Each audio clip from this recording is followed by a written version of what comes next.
Olá, seja bem-vindo a mais um GTcast, o seu podcast sobre gestão tributária. E a gente está aqui para mais um programa para comentar os principais acontecimentos na área tributária.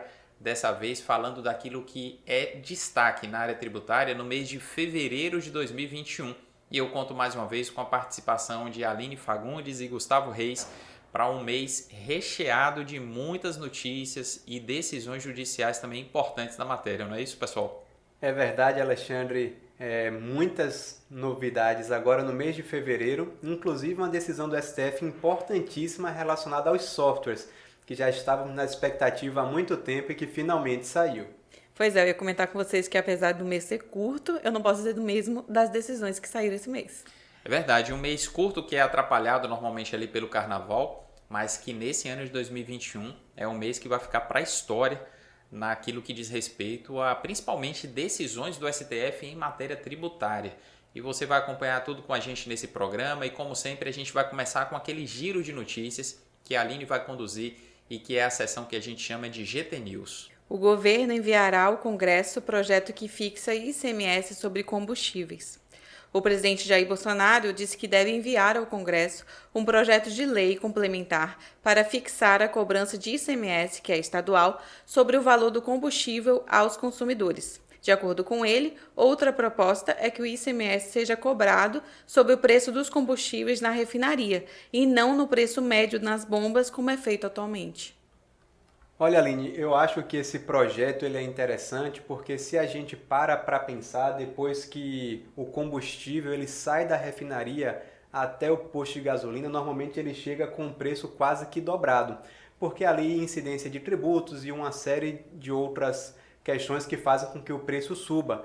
Então você trazer o ICMS para o valor na refinaria realmente pode repercutir em uma redução no preço do combustível e uma tributação menor em cima desse tipo de operação.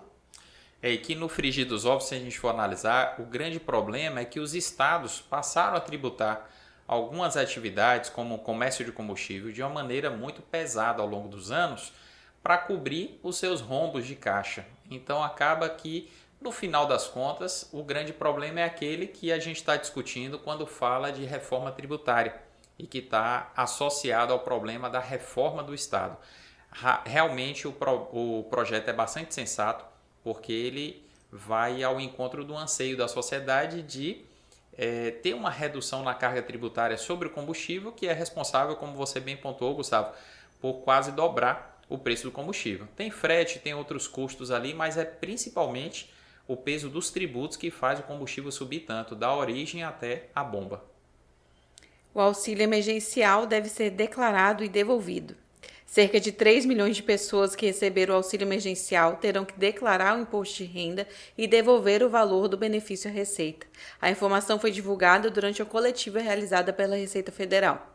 Lembrando que devem devolver o benefício todas as pessoas que tiveram rendimentos superiores a R$ 22.847,76. Essa é uma situação bem interessante que a gente observou em uma das alterações que ocorreu na lei que criou o auxílio emergencial. Foi incluído um parágrafo prevendo essa possibilidade. E a gente já tem notícia de contribuintes que, ao transmitir a declaração do imposto de renda agora, do exercício 2021, do ano base de 2020, já estão sendo notificados para devolver o valor que receberam em função daquilo que eles receberam como rendimentos tributáveis ao longo do ano anterior. Ou seja, muita gente, como a gente está vendo aqui inicialmente, uma expectativa de 3 milhões de contribuintes vão ter que devolver esses valores que eles receberam a título de auxílio. E isso porque eles excederam a esse limite de rendimentos ao longo do ano. As criptomoedas devem ser declaradas no IRPF. Pela primeira vez, o programa preenchedor do imposto de renda dedicará espaço para a declaração de criptomoedas e de outros ativos eletrônicos. O programa passará a ter 3 códigos para a declaração desses bens. Na ficha Bens e Direitos, foi criado o código 81 para bitcoins, 82 para as outras moedas digitais e 83 para os demais criptoativos. É exatamente isso, Aline. A gente já havia comentado em um outro programa aqui do nosso GTcast que as criptomoedas deveriam ser informadas. E agora a gente já sabe como. Nessa ficha de bens e direitos, como você bem pontuou, foram criados esses novos códigos onde o contribuinte deverá trazer todas essas informações relacionadas às criptomoedas. Lembrando que a Receita já exige informações relativas a esse tipo de investimento há alguns anos, mas agora a gente está vendo essa informação especificada na declaração de imposto de renda, que vai ajudar a Receita Federal, inclusive, a fazer o cruzamento de informações e detectar eventuais omissões de informações a respeito desse tipo de ativo. E nesse momento em que o Bitcoin já está ali na casa dos R$300 mil na sua cotação média de mercado, isso se torna ainda mais interessante para a Receita Federal, tendo em vista que o ganho de capital que muita gente teve com esse investimento vai gerar uma arrecadação adicional interessante a título de imposto de renda. O STF começa julgamento sobre tributação estadual que pode afetar combustíveis e energia. O Supremo Tribunal Federal começa a julgar no plenário virtual um processo que pode afetar o poder dos estados em definir a alíquota de ICMS de itens como energia elétrica, telecomunicações, combustíveis e outros. Olha, essa é uma discussão bem interessante porque a alegação dos contribuintes, nesse caso específico até do processo, o contribuinte é a Lojas Americanas.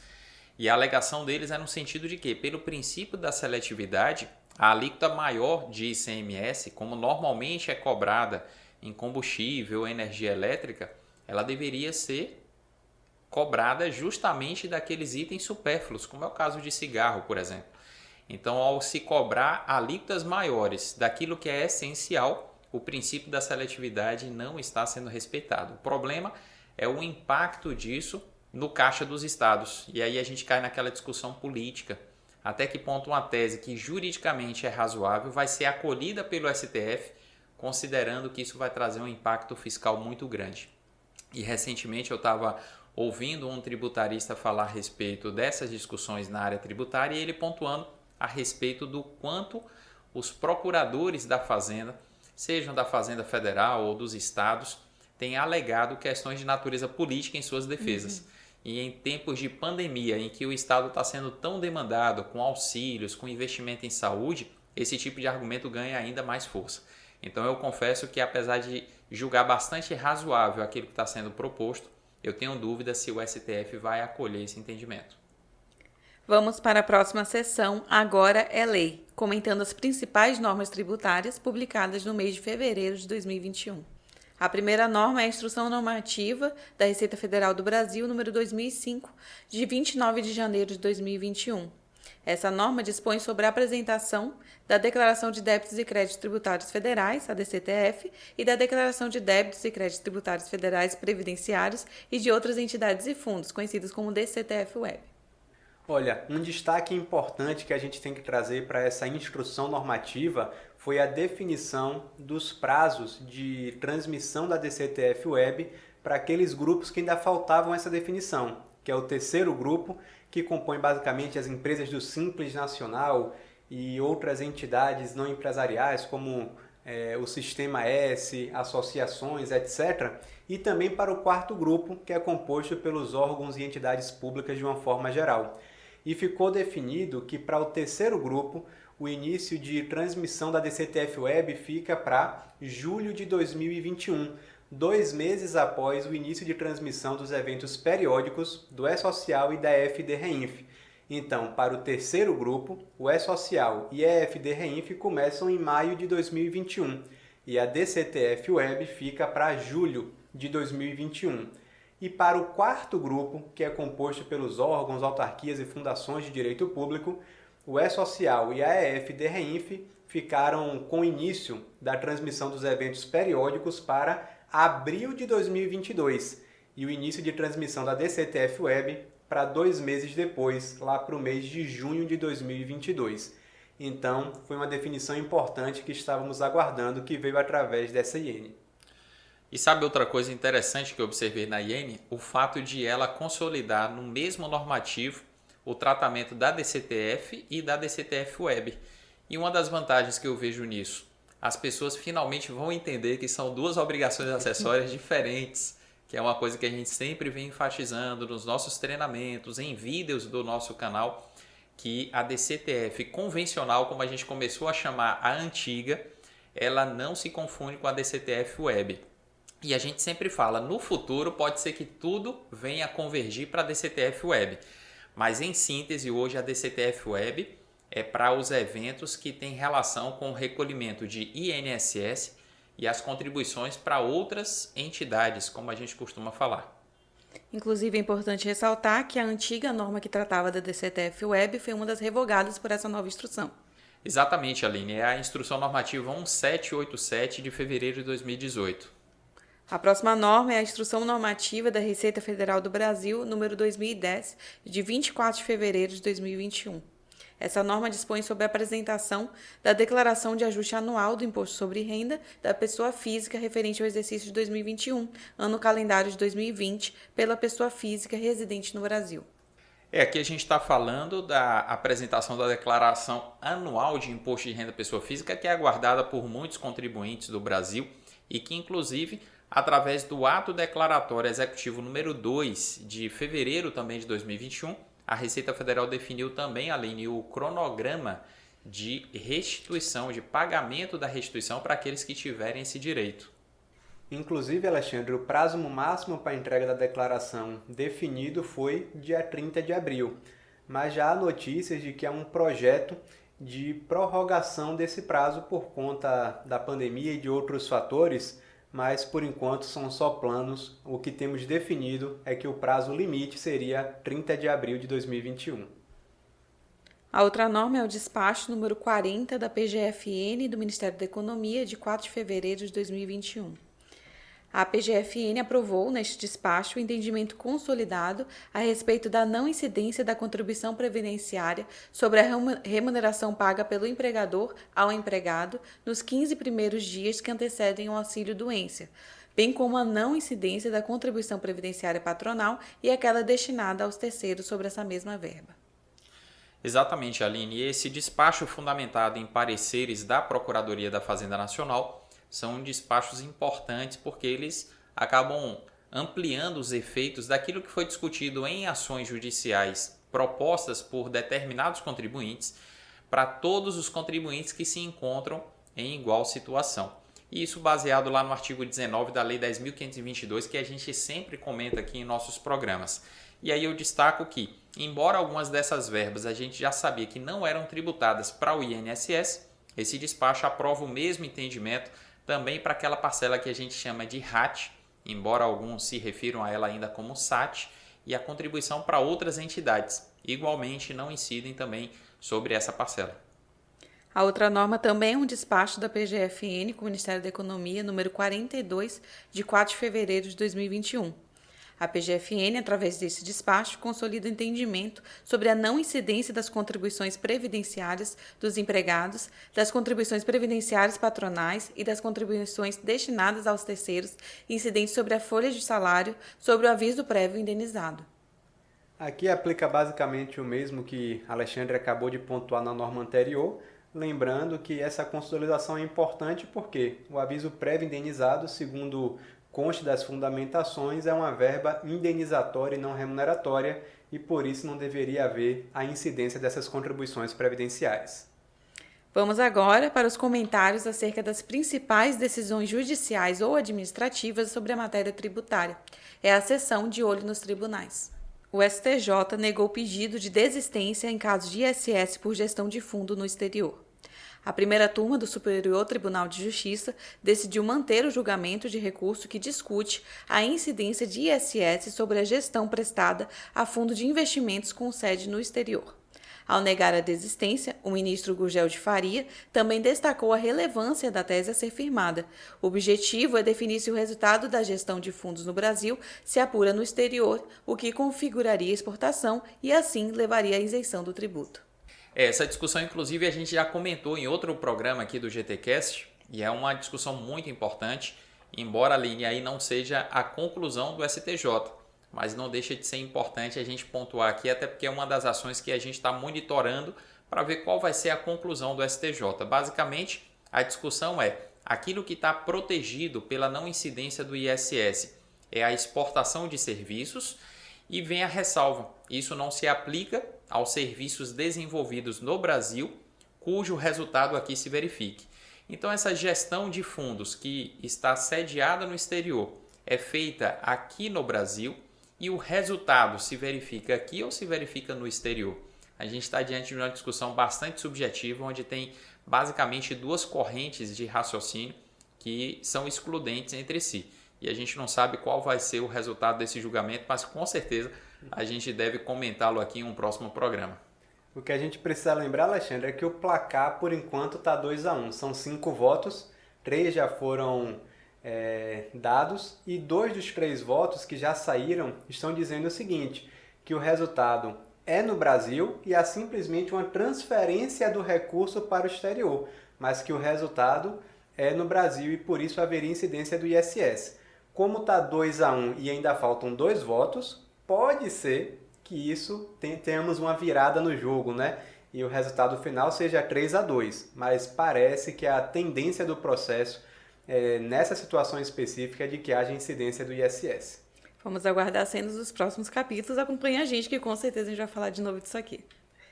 O STJ decide que incide ISS sobre a operação de armazenagem portuária de contêineres. De acordo com o STJ, a armazenagem portuária é a atividade na qual a mercadoria transportada é guardada para aguardar despacho aduaneiro com garantia, fiscalização e vedação de acesso. Por isso, não se assemelha à mera locação de espaço físico, o que faz com que seja plenamente tributável pelo ISS. Com esse entendimento, a primeira turma do Superior Tribunal de Justiça deu provimento ao recurso especial ajuizado pelo município de Manaus para reconhecer a legalidade da cobrança do ISS pela armazenagem portuária de qualquer natureza. Olha, apesar de respeitar as opiniões divergentes, eu concordo aqui com o STJ e até lembro, Gustavo, de quantos custos a gente já comentou a respeito, por exemplo, do subitem 3.03 da lista anexa à Lei 116, que fala da exploração de outros tipos de espaços, como é o caso de salões de eventos, escritórios virtuais e coisas parecidas. E a gente sempre destaca que a diferença de contratar um escritório virtual, por exemplo, ou contratar o salão de um evento de um hotel, para aquilo que a gente chama de locação de bem imóvel, é que na locação de um bem imóvel não sujeito ao ISS, o bem é transferido para a posse do locatário.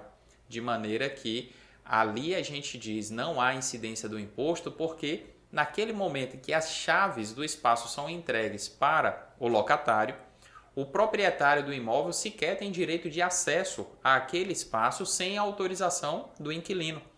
Já nessas hipóteses, a gente vê que apesar de um espaço ser utilizado, o contratante ele não tem a prerrogativa de se emitir na posse daquele espaço. Então, quando eu contrato a armazenagem de bens, eu não tenho o direito de entrar no armazém na hora que eu quero, eu não fico com as chaves.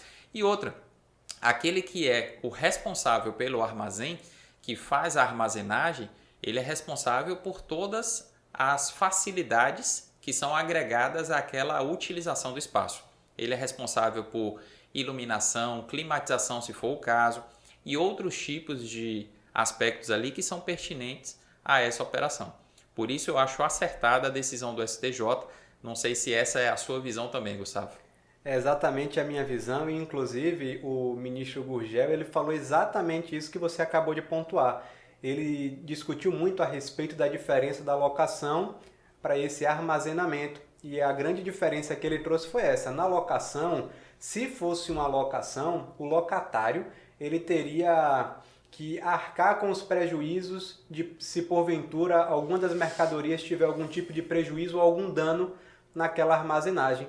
Mas nesse caso não. Se tiver algum dano, salvo o caso de força maior, a alguma das mercadorias, a empresa que explora o terminal, ela se responsabiliza por arcar com aquele prejuízo, mostrando isso, que existe uma série de obrigações que ela tem que arcar, inclusive de manter todas aquelas mercadorias na condição apropriada, e isso não seria uma obrigação da locatária, seria da empresa que explora o terminal. E essa foi a grande distinção que ele fez entre a locação e essa armazenagem que está sendo discutida no processo, confirmando exatamente isso que você acabou de pontuar. O STF reafirmou que incide ISS sobre contrato de cessão de direito do uso de marca.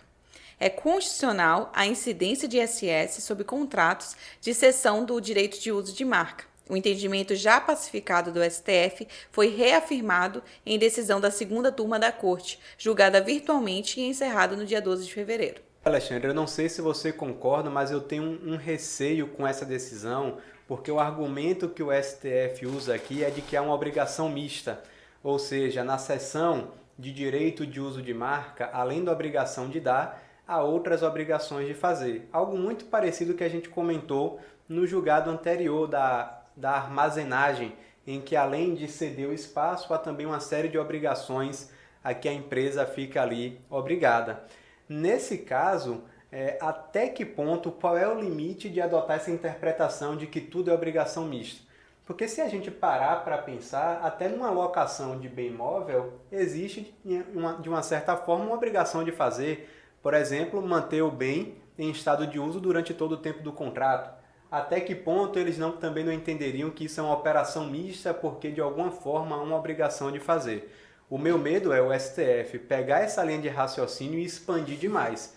Eu concordo com essa tese no julgado da armazenagem, mas eu já discordo um pouco dessa extensão desse entendimento para a cessão de direito de uso de marca. Aqui eu acho que não se trata de uma prestação de serviço. Olha, eu sigo na mesma linha de raciocínio, Gustavo, e faço uma crítica, inclusive contando um caos tributário que aconteceu comigo. Há muitos anos, a gente lançou um livro que é uma obra coletiva com a minha participação, juntamente com o meu sócio. Naquela ocasião, nós publicamos um artigo no livro que foi intitulado ISS Lei Complementar 116. E o tema do nosso artigo foi o ISS sobre as operações de arrendamento mercantil, conhecido popularmente como leasing. E a gente concluiu que, pelas características do leasing, um contrato misto que ele mescla características de compra e venda mercantil com características de locação, a gente não podia considerar aquilo uma prestação de serviços. E essa foi a tese que a gente sustentou. Esse artigo da gente foi mencionado tanto em decisões de tribunais de vários estados, como também em algumas decisões do STJ, para reafirmar aquilo que a gente concluía: não incide ISS sobre leasing. Anos depois, o STF, ao julgar um recurso que tratava dessa matéria, inverteu aquilo que era a jurisprudência predominante e concluiu que o leasing deve sim ser tributado pelo ISS. E um dos argumentos de um ministro que já se aposentou, felizmente, foi de que o ISS tinha que incidir sobre leasing simplesmente porque se as empresas de leasing não pagassem ISS, elas estariam no melhor dos mundos. Agora, qual é a juridicidade desse argumento? Dizer, eu vou tributar determinada operação porque se eu não tributar, o contribuinte vai usufruir de um benefício que vai torná-lo, digamos, favorecido em relação a outras atividades econômicas. E aí eu quero finalizar meu comentário, minha crítica, lembrando do artigo 110 do Código Tributário Nacional, que fala que a lei tributária não pode alterar a forma, o conceito, o alcance dos institutos e conceitos de direito privado. E o que eu vejo em várias manifestações do STF e algumas recentes, embora acertadas, muitas outras como essa aqui me parecem equivocadas e me parecem estar rasgando o artigo 110 do CTN, porque estão ignorando completamente conceitos que são do direito privado, que deveriam ser respeitados, mas que o STF interpreta de uma maneira completamente distinta daquilo que a gente vê, por exemplo, na legislação civil. Então eu reforço o coro, Gustavo, e faço uma crítica aqui contundente a esse posicionamento do STF, na minha visão, completamente equivocado. O Supremo Tribunal Federal excluiu a incidência do ICMS sobre o licenciamento ou a cessão de direito de uso de programas de computador, o software. A Corte, no entanto, decidiu que nessas operações incide o ISS. A pergunta que eu faço, por onde começar? Eu acho que os comentários aqui não faltam e vou deixar aí a bola para vocês começarem, porque decisão importantíssima do STF. Exatamente. E a primeira crítica que eu faço ao STF aqui é em relação à demora. Essa ADI, ou pelo menos uma delas que foi julgada, ela data de 1999. Quer dizer, por que o STF esperou 21 anos, quase 22 anos, para julgar uma matéria tão importante vamos dizer, não para o Brasil, mas para qualquer país do mundo. Nesses 20 anos, quanto a tecnologia avançou e quanto as empresas estabelecidas no Brasil que trabalham com desenvolvimento de programas, de soluções dos mais diversos tipos, quanto essas empresas ficaram trabalhando no ambiente de insegurança jurídica. A gente também não pode deixar de criticar o Congresso Nacional, que não poderia ter deixado a cargo do Judiciário definir uma matéria tão importante. Então, só para começar a degustação, Gustavo, meu comentário inicial é esse. E, inclusive, eles pegaram uma ação direta de inconstitucionalidade que você falou é muito antiga, e nessa ADI se questionava se incide o ICMS. E o Supremo não simplesmente respondeu que não, mas avançou para dizer que incide o ISS, que era a pauta de uma outra ADI que deveria ter sido julgada, inclusive em conjunto com essa, o que não aconteceu. Então, uma das críticas que temos ouvido é essa, que o STF foi além daquilo que foi questionado na ação direta de inconstitucionalidade e não só disse que não incide o ICMS, mas disse também que incide o ISS, o que gera uma série de polêmicas no seguinte sentido: será que efetivamente é uma prestação de serviço?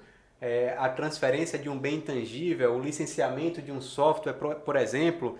E o STF acabou entrando nesse mérito, dizendo que se incide o ISS é uma prestação de serviço, o que gera aí muitas dúvidas com relação ao entendimento do que é serviço, algo que a gente já discute há muito tempo, mas que de uma certa forma já trouxe um norte para essa discussão. Exato. Tem a vantagem de certa maneira, pacificar essa discussão, mas com uma série de questões críticas como essa. Quer dizer, disse que é constitucional o subitem 1.05 da lei, da lista anexa à Lei Complementar 116. O detalhe é, como você pontuou, disse isso sem ninguém perguntar, porque a pergunta é se incidiria ICMS sobre as operações. E aí vem mais uma crítica dentro da linha que eu falei anteriormente. O item 105 lá na lei fala de licenciamento ou cessão de direito de uso de programas de computador. Aí eu pergunto, esses conceitos, licenciamento ou cessão, são espécies do conceito prestação de serviços? Porque a Constituição fala que os municípios podem cobrar imposto sobre serviços de qualquer natureza. Então, na minha opinião, mais uma vez o STF disse, vamos interpretar o conceito de licenciamento ou cessão com um viés econômico, pensando que as empresas têm que pagar alguma coisa. E essa alguma coisa não vai ser ICMS, vai ser ISS. Essa é outra crítica que a gente tem por fazer. Inclusive, Alexandre, em cima disso que você está pontuando, há uma dúvida que fica, que é a seguinte: será que esse licenciamento não seria algo mais parecido com uma locação do que com uma prestação de serviço? Porque em muitos licenciamentos a gente sabe que não há transferência da propriedade daquele software para o cliente, não é uma compra. Né? Às vezes o licenciamento é por uso temporário, às vezes a licença de um antivírus por um ano, que a cada ano você tem que renovar. Será que isso seria realmente um serviço? Qual a obrigação de fazer envolvida? E muitos questionam isso, que na verdade não incide o ICMS, que era a conclusão do STF, mas que não deveria ser considerado um serviço. Deveria ser uma operação que não está nem sujeita ao ICMS e nem ao ISS. E eu não estou aqui com isso dizendo que eu sou totalmente a favor dessa linha de raciocínio, mas é uma linha de raciocínio que não pode ser desconsiderada e que tem suas bases interessantes e que não fogem daquilo que a legislação acaba trazendo. Inclusive, Alexandre e Gustavo, tem a questão da modulação dos efeitos, que gera bastante polêmica também. Exatamente. O ministro Dias Toffoli, no voto que ele apresentou, ele como relator, ou responsável, na verdade, não o relator, responsável pela redação do acórdão, ele acabou pontuando ali 8 cenários diferentes para a modulação dos efeitos. Modulação essa que passa a valer a partir da data da publicação da ata de julgamento, que ocorreu, salvo engano, no dia 3 de março. E o que ele concluiu ali acaba gerando uma série de questionamentos também de juridicidade ali muito frágil. Por exemplo, uma das conclusões, se a empresa pagou ICMS e ISS sobre os seus licenciamentos, aquilo que ela comercializou a título de licenciamento de programas, ela tem direito de recuperar o ICMS pago indevidamente. Agora, se ela pagou só ICMS e não pagou ISS, o STF está dizendo que ela não tem direito de recuperar o ICMS pago, ainda que esse recolhimento seja agora reconhecido como indevido. Então é um absurdo o STF dizer o seguinte: se você pagou errado e pagou 2 vezes, você tem direito de recuperar um dos dois, que é o ICMS. Agora, se você pagou errado só o ICMS, você não tem direito de recuperar. Fica por isso mesmo. Você nem recolhe ISS e nem tem direito de recuperar o ICMS. E aí vem a pergunta: e o direito do município de lançar ou de cobrar aquilo que porventura foi lançado em relação a esse período a título de ISS? E isso foi completamente ignorado. Outra coisa, a modulação dos efeitos não alcança, por exemplo, processos administrativos em que os contribuintes estão questionando autos de infração com a cobrança do ICMS. Como é que fica isso, já que a modulação dos efeitos não definiu claramente?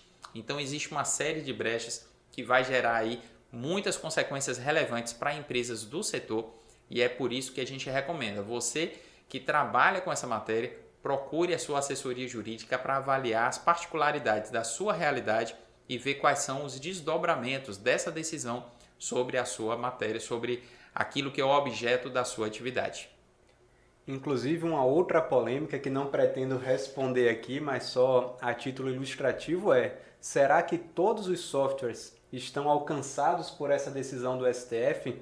Porque o próprio ministro disse que em algumas situações específicas o STF ainda vai ter que analisar alguns softwares específicos, se eles estariam alcançados ou não pela incidência do ISS. E aí gera mais uma dúvida: como fazer essa diferenciação entre os softwares para saber aqueles que são alcançados por essa decisão ou não para aplicação dessa interpretação? Fica aí mais uma polêmica que precisa ser respondida. O fato é o seguinte: se a gente fosse comentar todos os aspectos que envolvem essa discussão, a gente poderia fazer um GTcast dedicado só a isso e ainda assim não conseguiria discutir todas as polêmicas. O STF definiu que é obrigatório lei complementar para a cobrança de diferenças do ICMS. O plenário do Supremo Tribunal Federal julgou inconstitucional a cobrança do diferencial de alíquotas do ICMS sem a edição de lei complementar para disciplinar esse mecanismo de compensação. A matéria foi discutida no julgamento conjunto do recurso extraordinário 128719, com repercussão geral, tema 1093, e da ação direta de inconstitucionalidade 5469. Ao final do julgamento, os ministros decidiram que a decisão produzirá efeitos apenas a partir de 2022, dando oportunidade ao Congresso Nacional para que edite lei complementar sobre a questão. Eu acho que a gente já tinha comentado sobre esse assunto em um outro programa, mas o que ficou claro para mim foi o seguinte: que muitos estados e o Distrito Federal, eles acabavam disciplinando a matéria por meio de convênio no CONFAS. E isso foi declarado errado, ou seja, não pode ser por meio de convênio. É necessário que a União, por meio de lei complementar, regulamente a matéria. E por conta disso, há essa decisão de que é necessário lei complementar para falar sobre esse diferencial de ICMS. É interessante que, mais uma vez, o fator político pesou, porque é como se o STF estivesse dizendo: olha, esse convênio que regulamentou a discussão, a emenda constitucional número 87, é o convênio número 93 de 2015. Esse convênio não serve para regulamentar essa matéria, tem que ser lei complementar. Mas vamos deixar o convênio valendo até o final do ano para dar a oportunidade de o Congresso sanar essa deficiência. Uma conclusão que, sem dúvida nenhuma, ela foi adotada com uma influência do aspecto político que redundaria das consequências da declaração de inconstitucionalidade desse convênio e que afetaria muito o caixa dos estados. Agora, a gente não pode deixar de destacar também algo importante que aconteceu aqui. É que lá em fevereiro de 2016, o ministro Dias Toffoli ele tinha concedido uma liminar para que as empresas do Simples Nacional não ficassem sujeitas ao recolhimento desse ICMS diferença de alíquota que foi instituído, essa nova hipótese instituída pela emenda constitucional. E essa liminar agora foi confirmada no julgamento, ou seja, as empresas do Simples estão definitivamente livres da exigência desse recolhimento. Aquilo que já estava não sendo exigido, já vinha não sendo exigido em função da liminar, agora se tornou parte dessa decisão definitiva. E essa é uma vitória que as empresas do Simples têm que comemorar, principalmente aquelas que fazem venda de produtos através de comércio eletrônico e que vendem muitas vezes para outros estados e que já não estavam pagando por causa da liminar e agora tem a vitória definitiva consagrada. O STF decidiu que ICMS compõe a base de cálculo da contribuição sobre receita bruta. É constitucional a inclusão do ICMS na base de cálculo da contribuição previdenciária sobre receita bruta. Essa foi a tese aprovada pelo plenário do Supremo Tribunal Federal por maioria em julgamento virtual encerrado no dia 23 de fevereiro. Figurinha repetida, hein, gente? Quando a gente não fala da tese mãe, a gente fala dos filhotes, não é, Gustavo? É isso mesmo, Alexandre. E na tese mãe, que a gente chama de mãe, onde o STF falou sobre a exclusão do ICMS da base de cálculo do PIS e da COFINS, a gente já comentava que se todas as teses com o mesmo argumento que surgiram dessa fossem aceitas, na verdade, a gente teria um cenário de inviabilidade de cálculo dessas contribuições, desses impostos. E aqui me parece que o STF, mudando um pouco o sentido, disse que o ICMS compõe a base de cálculo da CPRB. E a tese era com o mesmo fundamento daquela que o STF já tinha julgado. E, felizmente, o STF está chegando à razão e disse que, nesse caso, o ICMS compõe sim a base de cálculo da CPRB. O que eu acho uma decisão acertada, já que a gente não pode pegar algo e aplicar indistintamente para todos os casos simplesmente porque tem um fundamento parecido com aquela da exclusão do ICMS da base de cálculo do PIS e da COFINS. Então, eu vou na linha do STF e acho realmente que o ICMS deve integrar a base de cálculo da CPRB. Até para não criar aquela situação caótica que a gente vem advertindo, porque se tudo for excluído da base de cálculo de tudo, as empresas vão ter que contratar um matemático que vai ter que se inspirar em Einstein para criar uma fórmula para apurar os tributos mensalmente das empresas. Chegamos à última etapa do nosso programa, dedicada a responder as perguntas dos nossos ouvintes. É a sessão Pergunte ao Especialista. A primeira dúvida é do Ronaldo Paulino e ele nos questionou assim: trabalhei em uma empresa que é MEI por 1 ano. Posso usar esse tempo para aposentadoria? Olha, Ronaldo, essa sua pergunta é interessante e não há nenhum problema para você utilizar esse tempo que você trabalhou para o MEI para cálculo da sua aposentadoria. Apesar de o MEI só recolher a título de contribuição patronal, a chamada CPP, 3%, diferentemente das empresas em geral que recolhem 20%, não é isso que é utilizado como parâmetro para aquilo que pode ser considerado como tempo para fins de cálculo da aposentadoria, mas sim aquilo que é recolhido do empregado. Então, se você trabalha como empregado para um MEI, para uma entidade isenta de contribuições sociais ou para uma empresa que recolhe normalmente a CPP de 20%, não vai ter diferença nenhuma no cálculo da sua aposentadoria e por isso a gente pode dizer tranquilamente que você pode sim se aproveitar desse tempo trabalhado para um MEI para fins de cálculo de sua aposentadoria. A outra dúvida é do Paulo Santos e essa foi a pergunta dele. Minha empresa faz aluguel de máquinas para construção e no contrato e na nota está serviço de terraplanagem. Ela é optante do Simples Nacional. A retenção do INSS é devida? Paulo, sua pergunta é uma das mais polêmicas que a gente vê por aí quando fala de retenção de INSS de optante do Simples, mas antes de falar do tratamento específico, a gente tem que pontuar. Se você faz aluguel de máquinas para terraplanagem com o operador, o correto não é você considerar isso um aluguel com operador, mas sim considerar a finalidade dessa locação com a mão de obra. E se a finalidade é realizar terraplanagem, então você presta um serviço de terraplanagem, essa é a interpretação correta. E como prestador de serviço de terraplanagem, optante do Simples Nacional, a retenção está dispensada. Aí a gente pode dizer que está dispensada porque lá no anexo 7º, que você até citou na sua pergunta, a atividade de terraplanagem é serviço de construção civil. E sendo serviço de construção civil, a Receita Federal, através de várias soluções de consulta com efeito vinculante, ela afirma a retenção está dispensada quando o prestador é do Simples Nacional. Agora, se você quiser saber exatamente a solução de consulta que trata de terraplanagem executada por optante do Simples é a de número 228 de 2017. Se você colocar aí no Google, solução de consulta COSIT, com esse número, você vai encontrar esse documento que pode ser levado para o seu contratante para que você não sofra retenção na fonte. A outra dúvida quem nos mandou foi o Igor Ferreira. Se a agência de viagens for optante pelo Simples, ainda assim deverá efetuar a própria retenção a título de antecipação de imposto de renda? Olha, Igor, essa sua pergunta é interessante e a gente precisa dizer que não.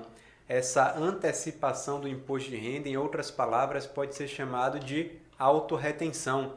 Apesar de a fonte pagadora não fazer a retenção, mas a agência ter que calcular o imposto de renda sobre aquilo que é a sua remuneração, isso na verdade é como se fosse uma retenção. E como os optantes do Simples Nacional não sofrem a retenção do imposto de renda, nesse caso ela também não estaria sujeita a esse procedimento de antecipação do IR. E aí por isso, diferentemente do que acontece com as agências de viagem que não são do Simples, nesse caso a agência de viagens optantes pelo Simples Nacional estaria dispensada desse procedimento. A outra dúvida que nos mandou foi a Aldeída Oliveira. Trabalho muito com consultor individual que em seu orçamento tem um item de despesas reembolsáveis, as quais são passagens diárias, transportes e alimentação. Quando ele é residente em outro estado para realizar serviço de campo, é necessário que compareça ao local da obra e o seu objeto de contrato se resume em entrega de relatório ou produtos. Pergunto, nesses casos, ocorre a tributação? Aldeída, sua pergunta é muito interessante. Inclusive, durante vários anos, eu entendia que um prestador de serviço autônomo, contribuinte individual, prestando serviços e precisando de verbas ali para custear despesas com alimentação, pousada, em serviço efetuado fora do seu domicílio, ele não poderia receber aquilo que se paga a funcionários a título de diárias. Só que em 2015, a Receita Federal publicou a solução de consulta número 66 daquele ano, manifestando entendimento em relação ao INSS, dizendo que é absolutamente legítimo se pagar diárias para contribuintes individuais. E é uma situação, inclusive, que eu comento no livro Gestão Tributária de Contratos e Convênios. Desde então, a gente vem admitindo que esse pagamento de verbas destinadas a custear as despesas com viagens não sejam integradas à base de cálculo da remuneração sujeita à incidência do INSS. Para efeito do imposto de renda, a solução de consulta 66 não fala, mas a gente entende que o raciocínio deve ser absolutamente o mesmo. Então, a nossa opinião é no sentido de que essas parcelas não sejam tributadas, elas podem ser tratadas como reembolsos que não integram o rendimento do beneficiário e o fundamento legal está nessa solução de consulta 66 de 2015. Pois é, pessoal, chegamos ao fim de mais um GTcast e foi muito bom estar com vocês mais uma vez. Realmente é uma pauta um pouco mais extensa, mas felizmente conseguimos compartilhar tudo que tivemos de interessante aí em fevereiro de 2021. Exato, olha, eu posso dizer que foi muito bom estar com vocês e que foi um dos melhores programas que a gente fez devido à quantidade de comentários que a gente realizou aqui, principalmente das decisões do STF e a relevância dessas matérias. Não sei se é a mesma sensação que você que já acompanha o nosso trabalho tem, mas a gente continua contando não só com a sua audiência, como também com a sua participação. Coloque aí nos comentários temas que você acha interessante que a gente venha comentar aqui, temas também que são objeto de dúvida no seu dia a dia. Quem sabe a sua pergunta não é selecionada para a gente trazer o esclarecimento aqui no próximo programa. E a gente aguarda você no GTcast, que vai tratar das principais alterações, as principais notícias e decisões judiciais na área tributária do mês de março. Portanto, a gente aguarda você no próximo programa. Não deixe também de acompanhar o Foco Tributário lá nas redes sociais, se inscrevendo em nossos canais e nossos perfis nas diversas redes onde o Foco Tributário está presente. Um forte abraço para você e até o nosso próximo programa.